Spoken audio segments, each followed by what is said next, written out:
இன்றைக்கி நம்ம முருங்கைக்காய் பொரியல் எப்படி செய்கிறது அப்படின்னு பார்க்கலாம். இதில் வந்து இரும்புச்சத்து நிறையா இருக்கிறதுனால இதை நம்ம உணவில் சேர்த்துக்கிறது ரொம்ப நல்லது. இதை சாதத்தோடு வச்சு சாப்பிட்றதுக்கு ரொம்ப நல்லாயிருக்கும். இதை செய்கிறதுக்கு தேவையான பொருட்கள்: கொஞ்சம் கடுகு, 1/4 டீஸ்பூன் சீரகம், 1/4 டீஸ்பூன் உளுந்து, 1 டீஸ்பூன் வத்தல் தூள், 1/4 டீஸ்பூன் மஞ்சத்தூள், 1/4 டீஸ்பூன் மல்லித்தூள், 3 முருங்கைக்காய், கருவேப்பிலை, ஒரு பெரிய வெங்காயம், 2 தேங்காய் துண்டு. ஃபஸ்ட்டு முருங்கைக்காவை நல்லா கழுவிட்டு ஓரத்தெல்லாம் கட் பண்ணிட்டு அதுக்கப்புறம் குட்டி குட்டி பீஸாக கட் பண்ணிக்கணும். கட் பண்ணிவிட்டு இதை நம்ம ப்ரெஷர் குக்கரில் எடுத்து குக் பண்ணிடலாம். இதை வந்து ஒரு பேனில் வச்சு கூட குக் பண்ணலாம், தண்ணி ஊற்றி கொதிக்க விட்டு அது வேகிற வரைக்கும். ஆனால் ப்ரெஷர் குக்கரில் கொஞ்சம் ஈஸியாக குக் ஆகிடும், அதனால் நம்ம அப்படி குக் பண்ணிக்கலாம். இப்போ நம்ம எல்லாத்தையுமே உள்ளே சேர்த்துட்டு கொஞ்சமாக தண்ணி ஊற்றிட்டு 2 விசில் ஹை ஃப்ளேமில் வச்சு நம்ம குக் பண்ணிடணும். குக் பண்ணிவிட்டு ப்ரெஷர் ரிலீஸ் ஆனால் நம்ம அதை ஓப்பன் பண்ணி வச்சிடலாம்.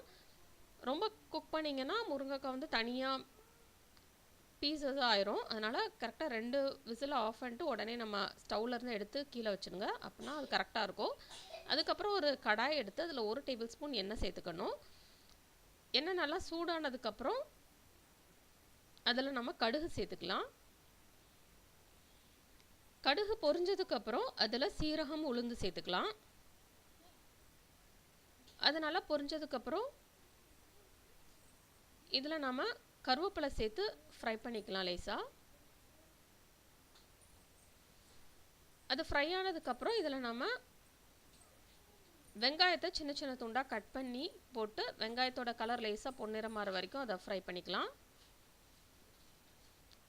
வெங்காயம் நல்லா ஃப்ரை ஆனதுக்கப்புறம் இதில் தேவையான அளவு உப்பு சேர்த்துட்டு அதையும் மிக்ஸ் பண்ணி விட்டுக்கலாம். இப்போ இது நல்லா மிக்ஸ் ஆனதுக்கப்புறம் இதில் நம்ம வத்தல் தூள், மஞ்சத்தூள், மல்லித்தூள் சேர்த்து அதையும் மிக்ஸ் பண்ணிக்கலாம். இதுவும் நல்லா மிக்ஸ் ஆனதுக்கப்புறம் நம்ம குக் பண்ணி வச்சுருக்கிற அந்த முருங்கைக்காயை தண்ணியோடு சேர்த்து ஊற்றிடலாம். தண்ணி அதனால் குக் பண்ணுறப்போ கம்மியாக ஊற்றினா போதும்.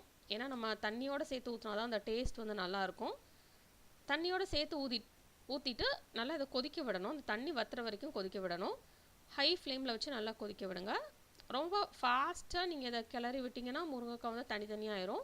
அதனால் பார்த்து கிளறி விடுங்க. இப்போது வந்து நல்லா தண்ணியெல்லாம் வற்றிடுச்சு. இப்போ நம்ம துருவி வச்சுருக்கிற தேங்காயை சேர்த்து அதோடு இதை மிக்ஸ் பண்ணி விட்டுக்கலாம். இதை மிக்ஸ் பண்ணி விட்டால் நமக்கு வந்து முருங்கைக்காய் பொரியல் ரெடி. இதை நம்ம சாதத்தோடு வச்சு என்ஜாய் பண்ணலாம். இந்த ரெசிபியை நீங்கள் ட்ரை பண்ணி பாருங்கள். இந்த ரெசிபி உங்களுக்கு பிடிச்சிருந்ததுன்னா லைக் பட்டன் கிளிக் பண்ணுங்கள். உங்கள் ஃப்ரெண்ட்ஸோட இந்த ரெசிபியை ஷேர் பண்ணுங்கள். மறக்காமல் இந்த சேனலுக்கு சப்ஸ்கிரைப் பண்ணுங்கள். உடனுக்குடன் நோட்டிஃபிகேஷன் வேணும் அப்படின்னா சப்ஸ்கிரைப் பக்கத்தில் இருக்கிற பெல் ஐக்கான் கிளிக் பண்ணுங்கள். இப்போது சுவையான முருங்கைக்காய் பொரியல் ரெடி. இதில் இரும்புச்சத்து நிறையா இருக்கிறதுனால நமக்கு வந்து உடலுக்கு ரொம்ப நல்லது. அதனால் இதை கண்டிப்பாக உங்கள் ஃபுட்டில் எந்த விதத்துலையாவது வந்து சேர்த்துக்கோங்க.